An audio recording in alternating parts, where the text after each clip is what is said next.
조건이라는 제목으로 같이 말씀 나누겠습니다.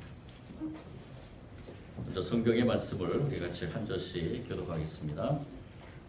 사도행전 1장 15절에서 26절, 제가 가지고 있는 구약 신약 성경 187면 정도 있습니다.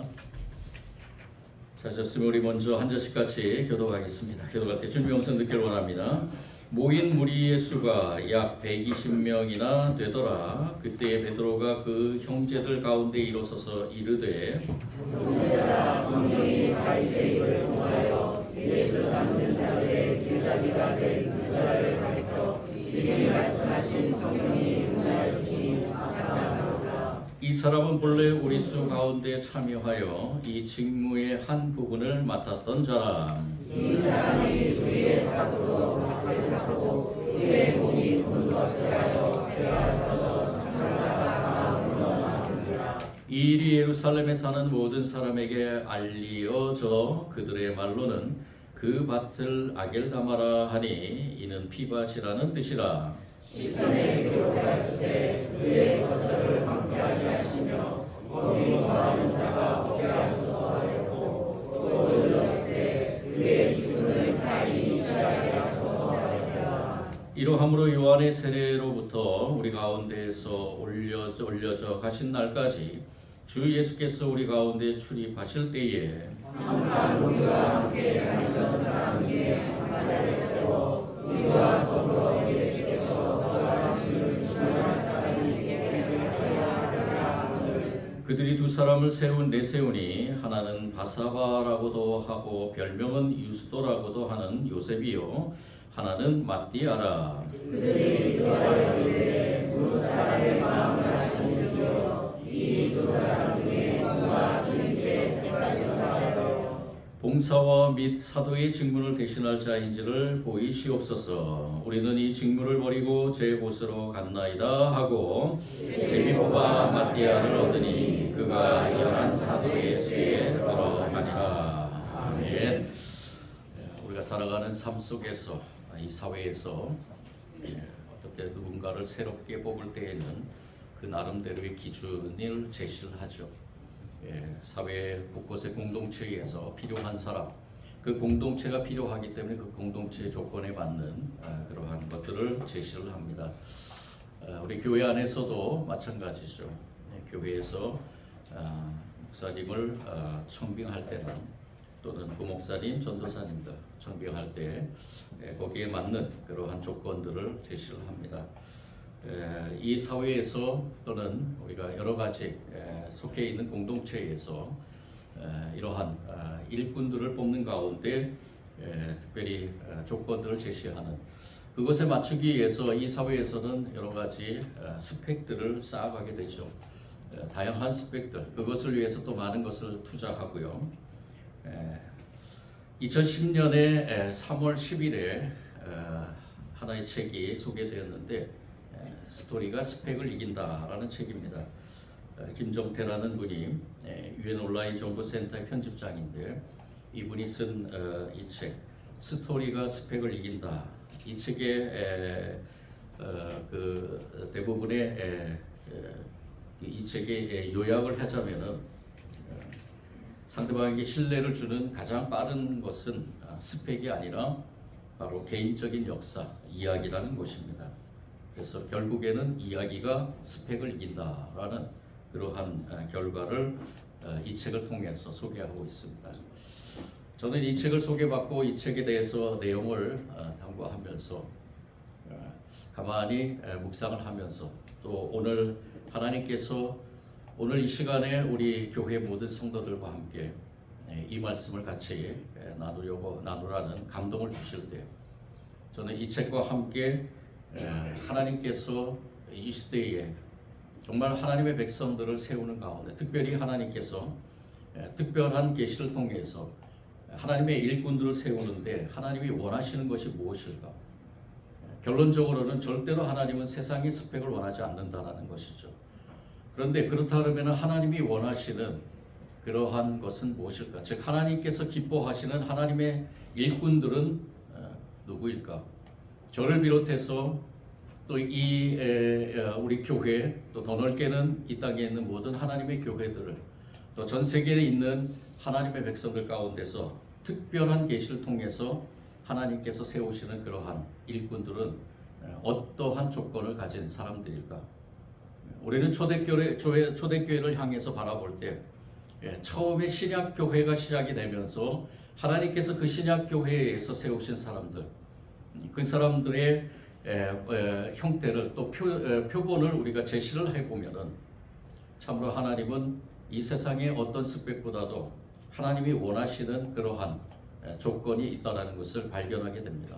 오늘 특별히 이 12사도 중에서 우리가 잘 알고 있다시피 이 가룟 유다라는 이 사람은 자신의 그러한 욕심에 의해서 가야 되지 말아야 될 그러한 일을 가고 오늘 그 길을 가는 가운데서 이거는 구약시대의 예언자들이 예언한 것이다라고 말하면서 또 거기에 또 합당하게 12사도의 그러한 사도의 직분을 감당하기 위해서 한 사람을 세워야 된다라는 그리고 그 세우는 과정에서 과연 하나님께서 기뻐하시는 일꾼이 누군가 하나님이 세우고자 하는 그러한 사람은 누군가라는 것을 우리는 집중 조명하길 원합니다. 그래서 이것을 어떻게 적용할 것인가 나는 특별히 세운 사람이 아닙니다라고 말씀하실 분들은 이 자리에서 이 설교가 한 귀로 듣고 한 귀로 흘릴 수가 있습니다.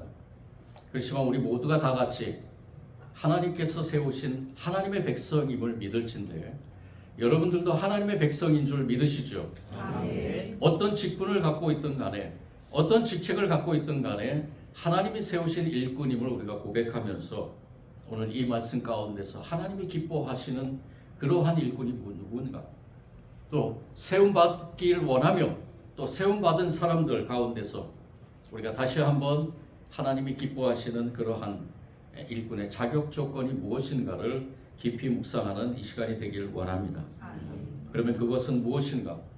우리가 오늘 이 상황에서 첫 번째 것을 발견하게 됩니다. 첫 번째는 21절부터 22절까지의 말씀 속에 있습니다. 우리 21절, 22절 다 같이 한번 읽어보겠습니다. 시작. 올려져 가신 날까지 주 예수께서 우리 가운데 출입하실 때에 항상 우리와 함께 다니던 사람 중에 하나를 세워 우리와 더불어 예수께서 부활하실 증언할 사람이 되게 하여야 하리라 하거늘. 여기에서 두 가지의 조건이 제시가 됩니다. 첫 번째 조건이 무엇이냐? 요한의 세례부터 우리 가운데 올려진 날까지 주 예수께서 우리 가운데 출입하실 때 항상 우리와 함께 다니던 사람 중에 한 사람이어야 된다. 즉, 이 베드로 사도가 이제 약 120명의 그 기도의 사람들과 함께 이제 우리가 구약의 시대에 예언되었던 것처럼 이 유다가 간 그 가룟 유다가 간 그 길에 대해서는 우리가 생각하지 말고 그 길은 사실은 하나님께서 예언하셨지만 그 길은 가지 말아야 될 길입니다. 예수님과 함께 동행했던 12명의 제자 중에서 자신의 그러한 물욕에 의해서 그 길을 간 이 가룟 유다. 그렇지만 또 다른 예언의 말씀, 이 시편의 예언의 말씀에서 그의 직분을 타인에게 취하게 하소서라는 이 예언의 말씀을 붙들고 사도 베드로는 우리 가운데서 이제 한 사람을 세워서 12의 사도를 완성해야 된다라고 이렇게 얘기를 합니다. 이건 하나님의 말씀이기 때문에 하나님의 예언의 말씀이기 때문에 우리가 그것을 지켜야 된다라고 얘기를 합니다. 그러면서 12명의 사도 중에 이 한 명의 그 사도 12명의 사도에 들어갈 이 한 명의 사도는 어떤 사람이어야 되는가라는 것을 아마 깊이 고민했을 것입니다. 그런 가운데서 첫 번째 제시한 것이 무엇이냐? 우리가 예수님과 함께 동행한 사람들이어야 된다는 거죠. 예수님과 함께 동행한다는 것은 이 예수님이 이 세례 요한으로부터 세례를 받으신 뒤에 그 후에 3년 동안의 공생애요. 우리가 잘 알고 있지만은 이건 편한 삶이 아닙니다. 그리고 이것은 어떻게 보면은 십자가를 지고 가는 그러한 삶이었죠. 3년의 이 예수님의 그 공생애의 삶 속에서 선포되었던 하나님 나라, 이 하나님 나라에 대한 비밀을 끊임없이 들은 사람, 하나님 나라가 어떤 나라인가, 하나님 나라를 이뤄가야 될 사람들은 어떻게 살아가야 되는가? 예수님께서는 많은 기적과 이적들을 베풀면서 하나님 나라에 대해서 선포하는 가운데 하나님 나라에 대한 비밀을 예수님과 함께 동행했던 그 사람들에게 알려주었다라는 것입니다. 그래서 이 말씀을 들은 사람, 즉 복음을 듣고 또 복음에 대한 것을 깨달으며 끊임없이 예수님의 그 말씀, 즉 예수님을 통해서 듣는 하나님 나라에 대한 말씀을 사모했던 사람이라는 것입니다. 즉 이 첫 번째 조건은 무엇이었느냐? 바로 예수님의 말씀을 듣고 믿고 따랐던 사람이었다는 거죠. 그 사람들 중에 한 사람을 선택해야 된다는 것입니다. 사도들은 이 사건을 증언하면서 복음의 사역에 동참했던 사람들을 중에서 한 사람을 선택하기를 원했던 것입니다. 예수님의 말씀으로 살아간 사람들, 이 사도들이 같이 공유할 수 있는, 이 11명의 사도들과 공유할 수 있는 것은 무엇입니까? 세상의 일입니까? 세상에 그러한 스펙들입니까? 아니죠. 이 11명의 제자들과 같이 공유할 수 있는 것은 바로 예수님께서 선포했던 말씀들입니다. 하나님 나라에 대한 비밀의 말씀들이었습니다. 이 말씀을 직접 듣고 이 말씀을 따라서 행하려고 했던 그러한 사람들 중에서 한 사람을 선택해야 된다는 것이죠. 이 새로운 사도를 뽑은 일은 아마도 예수님의 이야기로 가득 찬 그 이야기 속에서 그래도 예수님과 함께 동행하며 그 삶을 살았던 사람 중에 한 사람이어야 된다는 것을 말하고 있는 것입니다. 새로운 사도를 뽑는 기준으로 예수님의 공생애부터 부활 승천까지 함께 했던 사람을 제시하고 있는 목적은 분명한 것입니다. 바로 말씀의 삶을 살아가는 사람, 그 사람 중에서 한 사람을 선택해야 된다는 거죠. 늘 말씀과 동고동락해야 되는 사람. 우리는 예수님과 3년 동안 같이 공생애 한 사람들, 같이 다 동행한 사람들은 아닙니다. 그렇지만 저와 여러분은 예수님이 어떤 분이신지를 우리는 믿고 있습니다. 예수님이 이 땅에 오셔서 우리를 위해서 하나님 나라에 대한 비밀을 선포하시고 그것의 완성을 위해서 저와 여러분의 죄를 대속해서 십자가에 죽으셨다는 것. 그렇지만 예수님은 부활하시고 승리하셨다는 것. 이 모든 것이 오래전부터 구약의 선지자를 통해서 저와 여러분에게 메시지를 통해 전달을 되었던 그 하나님의 말씀의 완성분이 바로 예수 그리스도이라는 것. 저와 여러분은 믿고 있습니다. 그 믿음 가운데서 저와 여러분은 하나님이 저와 여러분을 사용하는 줄 믿고 늘 하나님의 말씀으로 가득 찬 그러한 하나님의 이야기로 가득 찬 그러한 삶을 살아야 되는 것이 저와 여러분의 삶이라는 것입니다. 말씀과 늘 동고동락하기를 원합니다. 이것이 이 말씀의 삶이 우리의 스토리가 되기를 원합니다. 하나님이 이것을 기뻐하십니다. 그리고 하나님이 저와 여러분을 때에 따라서 어떤 상황에 따라서 사용하게 된다는 것이죠. 하나님께서 기뻐하시는 자격 조건의 첫 번째 꼭 기억하시기 바랍니다. 늘 하나님의 말씀과 동고동락하는 저와 여러분. 우리 교회 안에서 지금 말씀 읽기 부흥이 일어나는 거 아시죠? 우리 이제 공개적으로는 하루에 3장씩 주일날 5장씩 1년에 1독 하자 그러고요. 또 곳곳에서 우리 말씀의 그 매체를 통해서 저희 아내가 저녁만 되면은 귀에다가 뭘 꽂고 막 이렇게 합니다. 그 말씀을 이제 듣는 거죠. 듣고 보고 읽는 겁니다. 근데 그 순간이 짧지만은 그 말씀을 읽고 보고 듣고 저도 마찬가지로 하루 시작하기 전에 항상 제 방에서 말씀을 읽으면서 저는 여러분도 아시겠지만은 말씀의 일기를 미리 씁니다. 그 말씀 가운데서 하루의 삶을 주님께서 주장하실 줄 믿고 여러분들 중에서도 마찬가지로 내 나름대로 하나님 말씀과 동행하는 사람들이 참 많습니다. 어떤 분은 타자를 치면서 또 어떤 분은 말씀 가운데서 하나님의 음성을 듣기 위해서 그 말씀을 들고 자연으로 나가서 자연과 함께 말씀을 읽는 분도 있고요. 여러 가지 다양한 방법으로 하나님 말씀과 같이 동행하는 것 저와 여러분에게 아주 중요한 것입니다. 그 말씀이 이끄는 삶을 살기 위해서 저와 여러분이 하나님이 기뻐하시는 사람이 되기 위해서 저와 여러분이 말씀과 늘 동행한다는 것. 혹여나 우리 이 자리에 참여한 여러분들 중에서 말씀과 동행하지 않은 분이 있다면 다시 한번 다짐을 하고 하나님의 말씀이 내 삶의 전부가 되기를 원합니다. 우리 삶의 전부가 되기를 원합니다라고 기도하면서 말씀과 늘 동행하는 저와 여러분이 되기를 원합니다. 두 번째 하나님이 기뻐하시는 자격 조건은 무엇인가? 22절 하반절에 나오는 우리와 더불어 예수님께서 부활하심을 증언할 사람이 되게 하여야 하리라. 즉 예수님이 십자가에 죽으셨지만 예수님은 부활하셨다라는, 예수님이 십자가에 죽으심 거기까지만 동행하는 것은 의미가 없다는 것이죠. 예수님이 부활하신 것에 대해서 증언하는 사람들, 즉 증언하는 사람입니다. 이 증언해야 하는 사람이 하나님께서 기뻐하시는 자격 조건이라는 것입니다. 그것은 무엇인가? 예수님께서 이 땅의 마지막 승천의 자리에서 많은 사람들에게, 특별히 가까운 제자들과 또 120들, 또 그 다음에 또 다른 많은 사람들에게 전해지기를 원했던 것은 무엇이냐? 그 대표적으로 마태복음 28장 18절에서 19절 말씀에 예수께서 나와 말씀하여 이르시되 하늘과 땅의 모든 권세를 내게 주셨으니 그러므로 너희는 가서 모든 민족을 제자로 삼아 아버지와 아들과 성령의 이름으로 세례를 베풀고 내가 너희에게 분부한 모든 것을 가르쳐 지키게 하라. 볼지어다 내가 세상 끝날까지 너희와 항상 함께 있으리라 하시니라. 마태복음뿐만이 아니라 마가복음, 누가복음, 요한복음, 사복음서 모두가 다 예수님의 그 부활을 증언한 이 복음서 모두가 다 마지막에는 무슨 지상의 명령을 하시느냐? 바로 부활의 증인이 되라는 것입니다. 부활의 증인이 되라는 것은 예수님께서 복음이시고 그 복음을 전하는 사람들이 돼야 된다는 것입니다. 꼭 기억하시기 바랍니다. 전하는 사람들이 돼야 된다는 것입니다. 사도 바울도 그래서 끊임없이 그 길을 간 것이고요.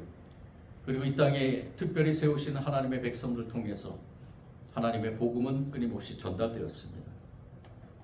이 땅 정말로 어둡고 침침한 이 조선 땅에도 하나님의 사람을 보내주셔서 저와 여러분이 지금 이 시간에 하나님의 백성으로 하나님께 찬양과 경배를 올리고 있는 것입니다.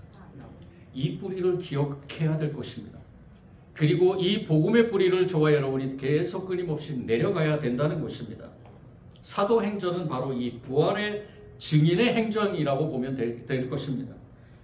사도행전은 끊임없이 부활의 증인이 되라고 선포하고 있습니다. 3장 15절 그러나 하나님이 죽은 자 가운데서 그를 살리셨으니 우리가 이 일의 증인이라.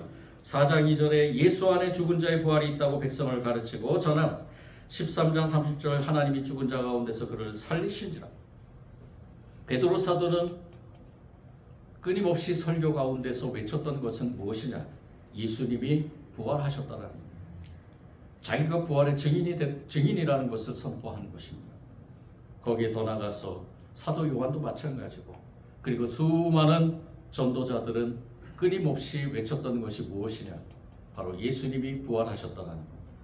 그 가운데서 우리도 부활의 소망을 가져야 된다는 것이죠. 예수님이 기뻐하시는 자격 조건은 바로 이 부활 소망을 가진 사람입니다. 그리고 더 나아가서는 예수님의 부활을 증거하는 그러한 사람이라는 것입니다. 교회는 이 증거자들을 통해서 발전하고 성장해 왔습니다. 부활에 대한 증언은 그리스도인이라면 누구나 감당해야 될 사명입니다. 우리는 모두 예수 그리스도의 가르침을 받았을 뿐 아니라 주님의 부활을 목격한 사람들이기 때문입니다. 내가 직접 목격하지 않았다라고 말씀하실 수 있겠지만 우리의 믿음으로 목격한 것입니다. 믿음은 보지 않는 것보다 더 강한 능력이 있는 것입니다. 보는 것보다 다한 능력이 있는 것입니다. 저와 여러분이 바로 그러한 부활 증인의 믿음의 존재인 줄 믿습니다. 우리가 걸어가야 될 길은 분명합니다. 바로 예수님이 부활하셨다는 부활의 증인의 삶인 줄 믿습니다. 예전에 어느 교회에서 전도왕이었던 한 권사님이 항상 밖에 나갈 때 누룽지를 가지고 다녔다 그럽니다. 그래서 만나는 사람마다 누룽지를 주면서 복음을 전했다 그러죠. 누룽지를 받는 순간 그 권사님은 복음을 전한 것입니다. 그런데 그 복음을 전한 걸 어떻게 복음을 전했느냐? 예수님은 당신을 사랑하십니다. 예수님은 부활하셨습니다. 예수님은 반드시 다시 이 땅에 오십니다. 이 세 가지 말만 전했다는 거죠.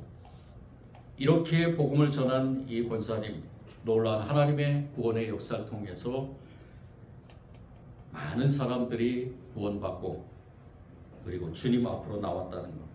저는 이렇게 생각합니다. 전도왕이라는 것은 과연 어떤 것일까? 전도왕이라는 분은 어떤 분일까? 저는 그렇게 결론을 내렸습니다. 전도왕은 전도를 해서 데리고 오는 그것이 아니라 복음을 얼만큼 많이 전했느냐, 사람들을 만날 때마다 복음을 얼만큼 많이 전했느냐, 저는 그분을 전도왕으로 삼고 싶습니다. 우리 교회 모든 성도들이 그렇게 되기를 원합니다. 내가 만나는 그 사람이 죽음의 길을 가고 있는 그 사람의 모습을 바라보면서 긍휼한 마음을 가지면서 그 사람에게 예수님이 부활하신 이유가 무엇인가, 예수님이 이 땅에 오셔서 행하신 일들이 무엇인가, 예수님이 과연 우리를 위해서 십자가에 죽으셨고 부활하심에 대한 그 의미가 무엇인가를 아주 강력하게 전하는 그러한 저와 여러분이 되기를 원합니다. 입이 떨어지지 않습니까? 훈련을 해야 됩니다. 이 훈련을 통해서 우리가 부활의 증인으로서 또한 주님께서 주신 사명을 감당하는 가운데 놀라운 하나님의 역사가 일어날 줄 믿습니다. 전도의 스토리가 있는 삶, 우리 교회 안에서도 지금 전도의 스토리를 만들어가는 그러한 움직임들이 일어나고 있습니다. 또한 개인들도 마찬가지고요. 우리 모두가 다 같이 동참하면서 우리에게 주어진 마땅한 사명인 줄 생각하시고, 내가 속해 있는 공동체, 내가 속해 있는 마을이나 아니면은 일하는 일터나 또 내가 만나는 모든 사람들 중에서 그 사명을 감당하는 가운데 이 구원의 역사는 하나님의 전적인 주권입니다. 하나님께 맡기고 저와 여러분 모두가 다 전도왕이 되기를 원합니다. 누구를 만나든지 복음을 전하고 복음을 전하는 곳에 놀라운 하나님의 역사가 있을 줄 믿고 그 복음을 전하는 부활의 증인의 삶을 사는 저와 여러분이 되기를 원합니다. 마지막으로 세 번째, 이러한 조건을 가지고 두 사람을 세우게 됩니다. 오늘 말씀에 나오지만은 두 사람의 이름은 요셉이고 마띠아라고 합니다. 그런데 여기서 두 사람을 다 12사도에 하면 좋겠지만은 12명이라는 어떻게 보면은 좀 그 숫자에 대한 그 완전성, 그리고 하나님께서 원하시는 그 사도의 숫자에 대한 개념을 이루기 위해서 이 두 사람 중에 한 사람을 또 선택하기를 결정합니다. 그런데 이 두 사람 중에 한 사람을 선택할 때 가장 먼저 한 일이 무엇이냐? 물론 두 가지 조건에 다 맞은 사람들이었겠죠. 근데 여기에다가 이제는 그 사람들의 조건이 아니라 그 사도들의 조건을 생각하게 됩니다. 선택하는 사람들, 그 선택하는 사람들은 어떻게 했느냐? 24절 말씀입니다. 24절 같이 읽겠습니다. 시작. 그들이 기도하여 두 사람의 마음을 아시는 주여, 이 두 사람 중에 누가 주님께 택한 바 되어 봉사와 및 사도의 직무를 대신할 자인지를 보이시게 하소서. 예, 여기까지. 이 11명의 사도와 함께 이제 이 두 사람 중에 한 사람을 선택할 때 이 사람들이 한 일이 무엇입니까? 이 사람들이 한 일이 무엇입니까? 첫 번째, 24절 제일 처음에 나오는 거. 그들이 기도하여. 즉 하나님께서 이제 12명의 사도 중에 한 사람을 선택하는 것은 그들의 몫이 아니라는 것입니다. 하나님이 기뻐하시는 그 자격 조건을 제시를 하면서 고민하고 선택한 두 사람 중에서 한 사람을 선택할 때 이 두 사람 중에 한 사람은 하나님께서 선택할 줄 믿고 하나님 앞에 기도했다는 것입니다. 즉 하나님이 기뻐하시는 자격 조건은 무엇이냐? 세 번째 우리가 생각해 볼 때는 바로 기도하는 삶이라는 것이죠. 기도하는 삶을 사는 사람. 잠언의 말씀에 제비는 사람이 뽑으나 모든 일을 작정하시는 이는 여호와께 있느니라 라고 말씀합니다. 이들이 기도하면서 이제 두 사람 중에 한 사람을 선택하는 가운데 어떻게 보면은 마지막으로 제비를 뽑는 것을 보게 됩니다. 이 제비 뽑는다라는 것은 어떻게 보면 하나님께 맡긴다라는 구약시대부터 있었던 그러한 방법 중에 하나의 방법이죠. 그런데 중요한 것은 제비를 뽑기 전에 기도했다라는 것입니다. 이러한 기도의 역사는 이 사도행전의 그러한 하나님의 구원의 역사 속에서 끊임없이 이 기도의 능력은 나타나게 되는 것을 보게 됩니다. 기도의 능력은 누구를 통해서 나타나느냐? 바로 성령님을 통해서 나타나게 됩니다. 무슨 일을 하든지 기도하는 이유가 무엇이냐? 그 일 가운데 성령님께서 개입하시길 원한다는 것이죠. 그래서 이제 신약교회에 계속해서 전달되는 아마 이 제비 뽑는 것이 마지막으로 됐고, 그 다음부터는 이제 성령의 역사에 의해서 성령님께서 알려주시는 대로 성령의 능력을 힘입어서 그렇게 모든 일을 진행해 나간다는 것을 알게 됩니다. 하나님께서는 우리에게 무엇을 원하시는가? 우리가 마지막으로 생각할 부분은 바로 저와 여러분과 함께 교제하기를 원하신다. 누구를 통해서 교제하기를 원하시느냐? 성령님을 통해서 교제하기를 원하십니다. 그래서 저와 여러분 끊임없이 기도의 자리로 나아가야 될 줄 믿습니다. 우리가 기도라는 이 자리는 절대로 어느 것과도 양보해서는 안 될 것입니다. 우리가 하나님께서 주신 귀한 은혜로 하나님의 백성으로 살아가는 가운데 이 기도의 자리를 양보하지 마시고, 그리고 우리가 서로를 위해 기도하는 것, 우리 교회 안에서도 이러한 기도의 부흥이 일어나기를 원합니다. 우리가 이제 여러 가지 중요한 것들을 놓고 기도할 때마다, 또는 사사로운 것도 마찬가지입니다. 그래서 저는 이번 주 다음 주부터는 이미 주문해서 이제 온 걸로 알고 있는데요, 목사님 기도 부탁합니다라는 그러한 기도 카드를 만들었습니다. 이제 밖에다가 내놓을 때 그 기도 카드의 내용은 저만 알고 있는 것이고요, 그리고 하나님과 또 저와 기도의 제목을 내놓은 우리 모든 성도들이 같이 하나님 앞에 기도하면서 하나님의 응답을 기다리는 그 시간 동안에 기도로 승리하기를 원하면서 이 기도 카드를 만들려고 합니다. 아낌없이 사용해 주시고, 또한 거기에 모든 기도의 제목들, 사소한 것이라도 괜찮으니까요. 그런데 중요한 것은 무엇이냐? 이 기도 카드를 쓸 때 내 뜻대로 하지 마시고 하나님의 뜻대로, 우리의 기도의 모든 것은 다 하나님의 뜻대로 응답하시는 줄 믿습니다. 이 뜻대로 응답하기를 원하면서 기도 카드를 작성하시고, 그리고 그 기도 카드를 통해서 놀라운 하나님의 응답의 역사를 체험해 나가는 그러한 저와 여러분이 되기를 원합니다. 예. 우리가 한번 다시 정리하면서 오늘 말씀 가운데서 저와 여러분이 하나님이 기뻐하시는 그러한 자격 조건을 가졌는가? 저는 이 말씀을 준비하면서 정말로 아무런 자격 조건 없는 저를 하나님의 그 특별히 안수의 기름 부음 받아서 목사로 세워주신 것, 저는 그렇게 결론을 내렸습니다. 앞으로 네가 그렇게 살라는 거다. 앞으로 네가 그렇게 살라는 거다. 목사의 사명을 감당하는 가운데 가장 중요한 것이 무엇이냐? 가장 중요한 것이 무엇이냐? 바로 말씀의 스토리가 있어야 되지 않겠느냐? 그리고 전도의 스토리가 있어야 되지 않겠느냐? 그리고 기도의 스토리가 있어야 되지 않겠느냐? 내가 기뻐하는 것이 무엇인지 아느냐? 내가 너를 통해서 기뻐함을 받는 것이 무엇인지 아느냐? 하나님께서는 먼저 저에게 말씀해 주셨습니다. 우리 모두에게 이 말씀이 적용되길 원합니다.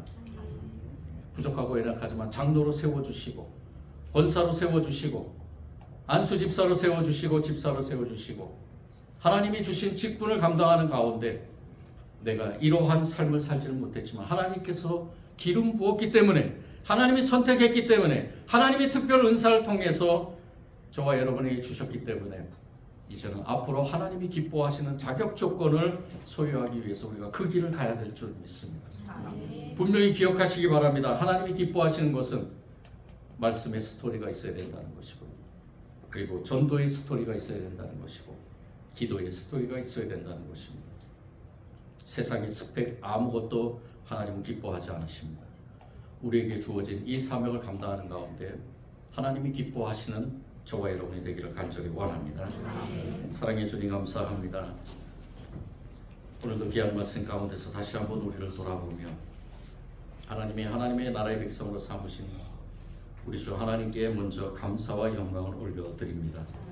특별히 세우신 기름 부음 받은 모든 하나님의 백성들이 오늘 말씀을 통해 다시 한번 깨닫게 하여 주시며, 주님이 원하시는, 주님이 기뻐하시는 그런 자격 조건을 가졌는가 돌아볼 때 너무 부끄럽지만 주님이 그렇게 살라고 말씀하신 것처럼 말씀하신 그 말씀으로 듣고 앞으로 우리의 사명의 삶 속에서 하나님이 기뻐하시는 자격 조건을 충족시킬 수 있도록 은혜 내려 주옵소서. 인도하실 줄 믿고 예수님 이름으로 기도드립니다.